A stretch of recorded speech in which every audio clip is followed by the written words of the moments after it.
یہ جو working on me first ہے، اس سے آپ کے مسائل فوری طور پر سلجھنے لگتے ہیں، اور جب آپ کو ایک انسان کو بدلنے کا تجربہ ہو جاتا ہے، یعنی آپ کو خود کو بدلنے کا تجربہ ہو جاتا ہے اور آپ خود کو پہلے سے اچھا بنا لیتے ہیں، تو پھر آپ کو دوسرے پر بھی کام کرنے میں آسانی ہوتی ہے اور آپ دوسرے کو بدلنے میں بھی کامیاب ہو جاتے ہیں۔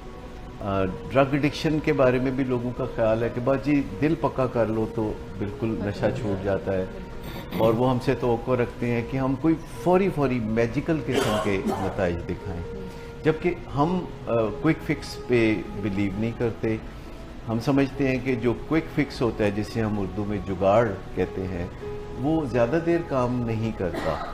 جب مشکل بندے سے کسی مشکل موضوع پر ہمیں بات کرنی پڑتی ہے، جب جذبات بڑکے ہوتے ہیں اور اوپینینز ڈیفر کرتے ہیں، تو پتہ تو تب چلتا ہے کہ ہمیں بات کرنی آتی ہے یا نہیں آتی۔ جو مشکل بندوں سے بات ہے، یہ سیکھنا پڑتی ہے۔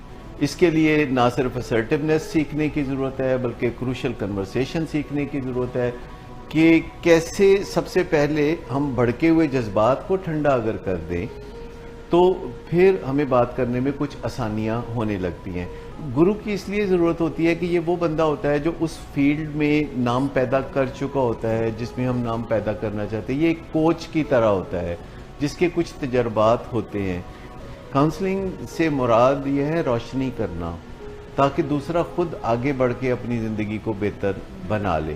جب ہمیں اپنے آپ کو منانا پڑتا ہے اور ہم مان کر نہیں دیتے، تو اس کا مطلب ہے ہماری مرضی بیمار ہے۔ یہ چیز دماغ کو جو ہے ہمیں سکھانی ہوگی ماسٹر مائنڈ کے ذریعے کہ تم آرام سے بیٹھو، جب تم سے رائے طلب کی جائے گی تو تب بات کرنا۔ ہماری بھی ایک مشن سٹیٹمنٹ ہونی چاہیے، اور اس مشن سٹیٹمنٹ کے مطابق کچھ آئین ہونا چاہیے ہمارا، تو پھر ہمیں ہر وقت ہر لمحہ سوچ بچار نہیں کرنی پڑے گی۔